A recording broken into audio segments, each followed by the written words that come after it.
What's going on, everyone? So Austin Reaves going into the season, there was a big question of how would he look? How would he operate?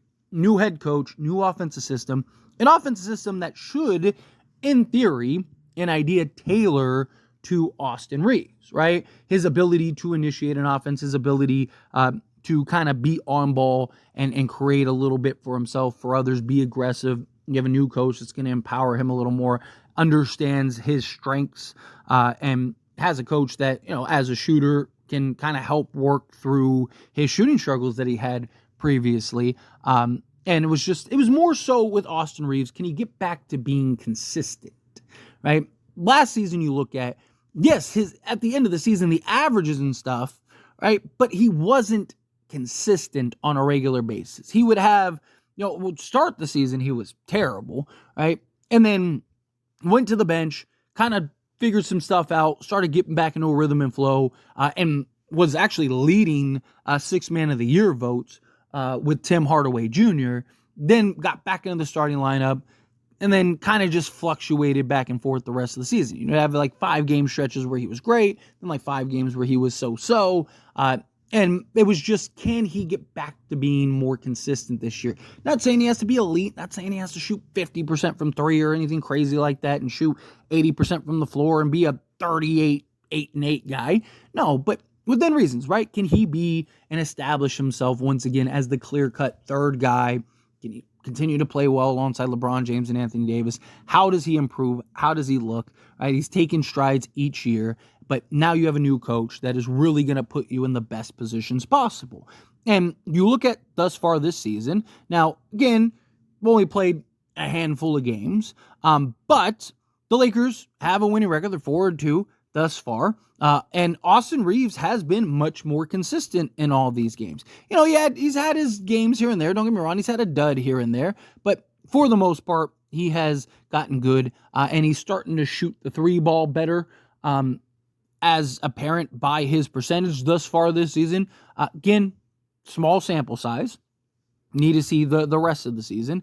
But so far, through the 6 games, he's shooting 44, almost 45% from 3 on 5.8 attempts. He has a field goal percentage of 52.5 on 12 attempts total per game, and he's averaging 34.4 minutes. He's shooting 60% from 2-point range on 6 attempts per game. He has an EFG of 63.6, which is the highest of his career, but also that season, his breakout season, he had an EFG of 61.6%.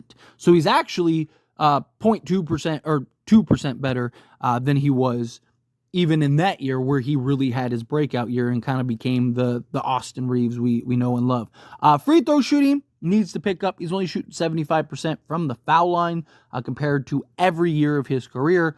Thus far, he's shot at least 84% or better. So 75%, he's got to pick that up. But rebounding is up. He's averaging 6 rebounds per game. It's something that I've talked about heavily with Austin Reaves this year. Him as a rebounder, he has really improved his rebounding and just kind of getting at it and getting after it. And he's averaging 6 a game. Assist totals, he's up to 5 assists, 4.8 if you want to be exact. It's 4.8 assists. So basically, he's giving you 6'5", 1.5 steals. We'll be nice and say half a block. 3 turnovers, not a huge fan of, especially on 5 assists. But he is on ball a lot more, right? Trying to get custom. You got a new offensive system. We can kind of live with that, at least for now. He's got to get better at taking care of the basketball. However, he's averaging just a hair under 17 points per game, 16.8 points. So you have a guy right now in Austin Reaves that's basically giving you 17, 6, and 5. And, of course, you're getting reports that, once again, he is untouchable by the Los Angeles Lakers. So now include the fact that he's playing on one of the league's best non-rookie contracts, and it's easy to see why the franchise likes having him around. So much so, in fact, that they've deemed him virtually untouchable in past talks, per the Athletic's Sam Amick. So we got reports that Austin Reaves, once again, is untouchable. Now look, D'Angelo Russell, he's the odd man out. Particularly with this new offense and the way that the Lakers are operating now. I do trust will at some point get back to being a better shooter, right? His history says that he's going to be good shooting the basketball. Also, last year he started off really bad. Like the first 15, 20 games, he was 31% from three, and then really kind of figured it out, worked it out, and then he had finished that historically great season. Not so much the playoffs, talk about the regular season. But his playmaking was where we really needed him badly. His shooting, obviously, but also his ability to just make plays. Darvin Ham really didn't utilize him properly last season. It drove me crazy. But with J.J. Redick and the new offense we're running, it's not reliant on an individual making plays. It is a real offensive system and structure in which everybody is moving the ball. And so Austin Reaves and his ability to just basically be your initiator, initiate you, get you into your sets, get you into your actions, and not really have to be that Chris Paul-esque, wheeling and dealing type of point guard. It's not really necessary. Unless D'Lo is shooting the absolute lights out, you don't really need him, right? Because he's not a good defensive player, and the kind of two things that you could always hang your hat on with D'Lo was his ability to make plays and kind of be an offense in and of itself. We've even seen this year, he not even shooting the basketball, will just go get you 8 straight points on just making plays, right? But it's not as big of a necessity, and you still have LeBron James. So if in a pinch ever you are like, hey, we need that kind of traditional playmaker, you just put the ball in LeBron's hands and let him do that for you, and you're fine. For the most part, if you can turn D'Lo into kind of a bigger need, a bigger fit, I think that that's something you have to do. And I just think he's getting traded regardless. He's your largest tradable contract. He's an expiring contract, which come the trade deadline is going to be absolute gold because of the new CBA. So now you've already heard basically half the league's GMs come out and talk about how the new CBA is incredibly restrictive.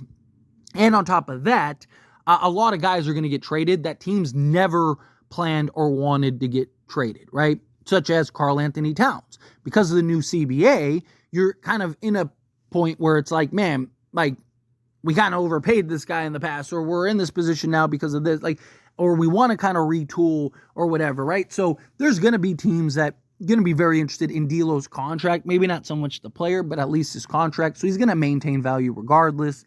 And again, you run the risk of him just leaving. So I would be pretty shocked if he's still on the roster past the trade deadline. Plus, Lakers have just several needs that are much more necessary than D'Angelo Russell. And again, they're not going to trade Austin Reaves. So D'Lo is your best bet to kind of be used to go get something like that.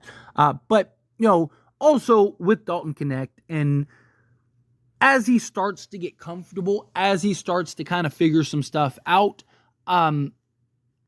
he may end up being the guy that you have to kind of play the D'Lo role, not in the sense of the playmaker, but in the sense of a guy that can just go, shoot the lights out and go get you.